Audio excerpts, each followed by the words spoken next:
तो सूत्रों से बड़ी खबर यह भी है कि डॉक्टर नफीस को गिरफ्तार किया गया है और इसके अलावा आपको ये बताएं कि डॉक्टर नफीस बेहद करीबी है तौकीर रजा का।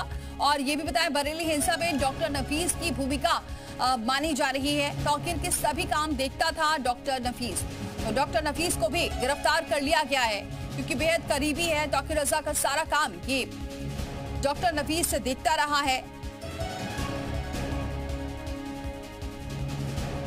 ब्रजेश तिवारी हमारे सहयोगी लगातार इस खबर पर अपडेट दे रहे हैं। ब्रजेश, आज क्या कार्रवाई हो सकती है? क्या माना जाए कि जो करीबी हैं उन पर लगातार शिकंजा तो कसा जा रहा है, लेकिन अब दिन भर आज भी कार्रवाई देखने को मिल सकती है?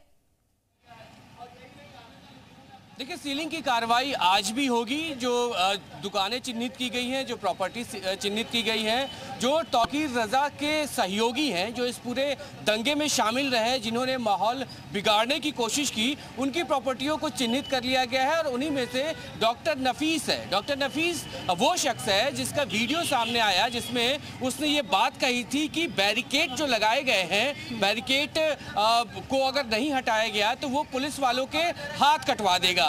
इस तरह के उसके वीडियोस हैं और उसके आधार पर पुलिस ने उसको हिरासत में लिया है, पूछताछ की जा रही है। और ये जो पूरी की पूरी आप मजार की दुकानें देख रहे हैं जिनमें कल सीलिंग की कार्रवाई हुई, यहाँ पे तकरीबन 74 दुकानें हैं जिनको सील कर दिया गया। 3 फ्लोर की ये पूरी बिल्डिंग है जिसको अवैध जमीन पर इसको बनाया गया था। नगर निगम की ये जमीन है और ऐसे में जैसे जैसे जांच आगे बढ़ती जा रही है तो जो लोग इससे जुड़े हुए हैं, दंगाइयों से जुड़े हुए हैं या दंगा में शामिल लोगों को जिन्होंने पनाह दी थी, उन सब पर अब कार्रवाई हो रही है। यानी हम कह सकते हैं कि आज भी पूरे दिन सीलिंग की कार्रवाई होगी। और साथ में जो आरोपी फरार हैं, कल 100 लोगों को डिटेन किया गया था जिनसे पूछताछ की जा रही थी, तो मुमकिन है कि आज और भी गिरफ्तारियों की संख्या बढ़ सकती है।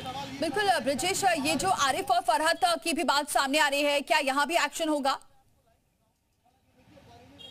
देखिए, आरिफ और फरहत का रोल ये है कि उन्होंने तौकीर रजा जहां पर छुपा हुआ था वो आरिफ और फरहत की ही प्रॉपर्टीज थी, तो मुमकिन है कि आज वहां भी कार्रवाई हो, वहां भी सीलिंग की कार्रवाई हो, क्योंकि उन प्रॉपर्टियों को पुलिस ने चिन्हित किया है, नगर निगम ने चिन्हित किया है मिलके साथ में, कि ताकि ऐसी जगहों को तुरंत सील किया जाए जो पनाहगाह रही है, जिन्होंने शरण दी थी। तो मुमकिन है कि आज वहां भी सीलिंग की कार्रवाई होगी। और सिर्फ वही आरिफ और फरहत की नहीं बल्कि और भी जो लोग हैं जिनके नाम सामने आ रहे हैं, वहां भी आज कार्रवाई की जाएगी। अभी हालात कैसे हैं ब्रजेश वहां पर?